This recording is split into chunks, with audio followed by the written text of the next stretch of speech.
আজকের কিন্তু ভুরিভোজটা দুপুরে বাড়িতেই সারলাম। তবে আয়োজন কিন্তু অনেক কিছু ছিল। এরকম মাছের কালিয়া, তার সাথে ডাল, তার সাথে মাংস, আর তার সাথে কিন্তু মাছ ভাজাও ছিল। আর তার সঙ্গে ছিল এরকম পাতলা মুসুরের ডাল। আর আম তো আছেই। এই গরমে আম তো ভীষণ মজাদার একটা জিনিস, যেটা শরীর আর মন দুটোকেই ভীষণ আরাম দেয়।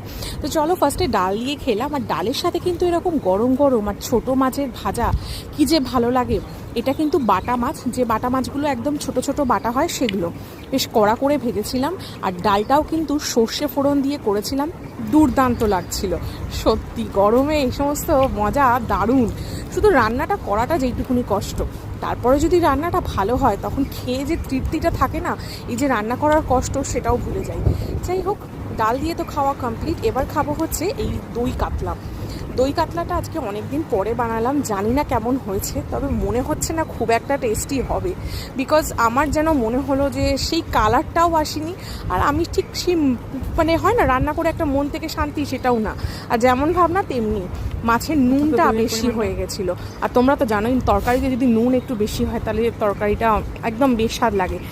অ্যাভারেজ হয়েছিল, নুনটা বেশি হয়েছিল এই কারণেই টক দই ছিল তো, তার মধ্যে বোধহয় একটু নুনটা বেশি দিয়ে ফেলেছিলাম, ফলে না টক টক বেশি একটু ভাবটা লাগছিল।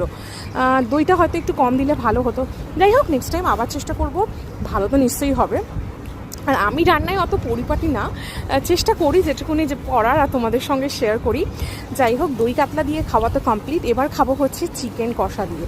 চিকেন কষাটা কিন্তু আমি আজকে একদম পাতলা করে করেছি, ক্যাপসিকাম দিয়ে করেছি আর কাঁচা লঙ্কা বেটে করেছি। এর মধ্যে কোনো লাল লঙ্কা বা গোলমরিচ বা কোনো শুকনো লঙ্কার গুঁড়ো কিছুই দিইনি, ফলে চিকেনটার কালার কিন্তু আজকে লাল লাল হয়নি, একদম ঘরোয়াভাবে করেছি। আশা করি ভালোই হবে। তবে আলু ছাড়া করেছি আর একটু পাতলা করে ঝোল করেছি। চিকেনে কিন্তু ক্যাপসিকামের ফ্লেভারটা দুর্দান্ত আসছিল, আর ক্যাপসিকাম দিলে চিকেনের স্বাদটাও কিন্তু বেশ ভালো হয়।